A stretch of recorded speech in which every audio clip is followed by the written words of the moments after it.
പച്ചരിയും നേന്ത്രപ്പഴം ഇരിപ്പുണ്ടെങ്കിൽ ചെയ്യാൻ പറ്റിയ വളരെ ടേസ്റ്റി ആയിട്ടുള്ള റെസിപ്പിയാണ് കേട്ടോ. എല്ലാവരും ട്രൈ ചെയ്ത് നോക്കുക. സിമ്പിളാണ് ചെയ്യാനായിട്ട്.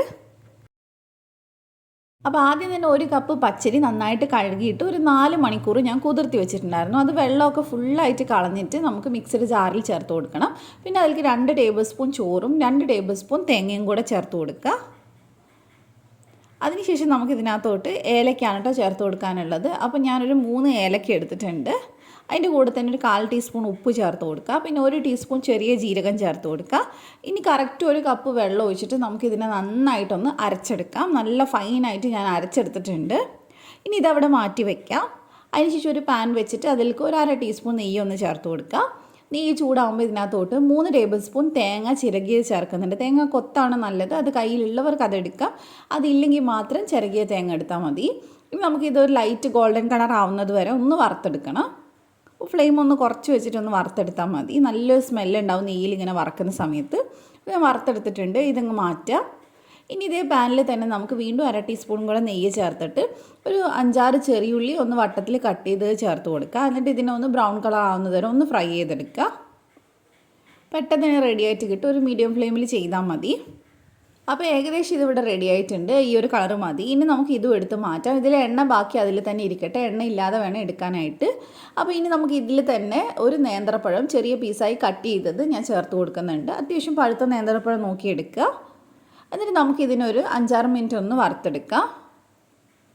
അപ്പോൾ നന്നായിട്ടൊന്ന് മൂത്ത് വന്നിട്ടുണ്ട്. ഈ സമയത്ത് 1 ടേബിൾ സ്പൂൺ പഞ്ചസാര ചേർത്തിട്ട് അതൊന്ന് മിക്സ് ചെയ്ത് കൊടുക്കുക. ഇനി നമുക്ക് ഒരുപാട് നേരമൊന്നും ചെയ്യേണ്ട. ഇത് നന്നായിട്ട് പഞ്ചസാര ഒന്ന് മെൽറ്റ് ആവാൻ വേണ്ടി വെയിറ്റ് ചെയ്താൽ മതി.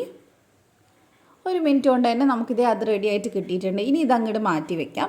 അപ്പോൾ ഇനി മധുരത്തിന് വേണ്ടത് ശർക്കരയാണ്. 200 ഗ്രാം ശർക്കര എടുത്തിട്ടുണ്ട്. ചെറിയ അച്ച് ശർക്കരയാണെങ്കിൽ ഒരു 4.5 അച്ചൊക്കെ എടുത്താൽ മതി. അതിൽ 1/2 കപ്പ് വെള്ളം ചേർത്തിട്ട് നന്നായിട്ട് ഇതിനൊന്ന് ഉരുക്കിയെടുക്കുക. അപ്പോൾ ഇത് നന്നായിട്ട് ഉരുക്കി വന്നിട്ടുണ്ട്. ജസ്റ്റ് ഉരുക്കിയാൽ മതി കേട്ടോ. പിന്നെ കൂടുതൽ വേവിക്കേണ്ട. ഇനി ഇത് നമ്മൾ ആ തിളച്ച ആ ഒരു ശർക്കര പാനി നേരെ നമ്മൾ ആ അരിമാവിലേക്ക് ഒഴിച്ചു കൊടുക്കുകയാണ്. ഒഴിക്കുമ്പോൾ തന്നെ നന്നായിട്ട് ഇളക്കി കൊടുക്കണം. വലിയ കട്ട പിടിക്കും.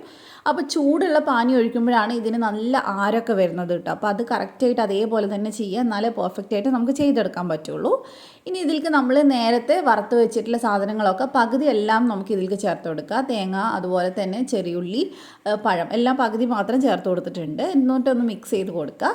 അപ്പോൾ നമ്മൾ ഇന്ന് ഉണ്ടാക്കുന്നത് കൽത്തപ്പം ഉണ്ടല്ലോ, അതിൻ്റെ ചെറിയൊരു സിമ്പിൾ വേർഷനാണ് കേട്ടോ. കുഞ്ഞി കൽത്തപ്പം പോലെയാണ് ചെയ്യുന്നത്.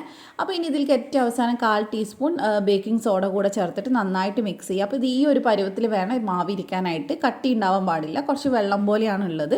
എന്നാലേ പെർഫെക്റ്റായിട്ട് ആര് വരുള്ളൂ. ഇനി നമുക്കിത് ഞാനിവിടെ ഒരു അപ്പച്ചട്ടി ചൂടാക്കിയിട്ടുണ്ട്. അതിലേക്ക് നമുക്ക് ജസ്റ്റ് ഒന്ന് നെയ്യൊന്ന് സ്പ്രെഡ് ചെയ്ത് കൊടുക്കുക.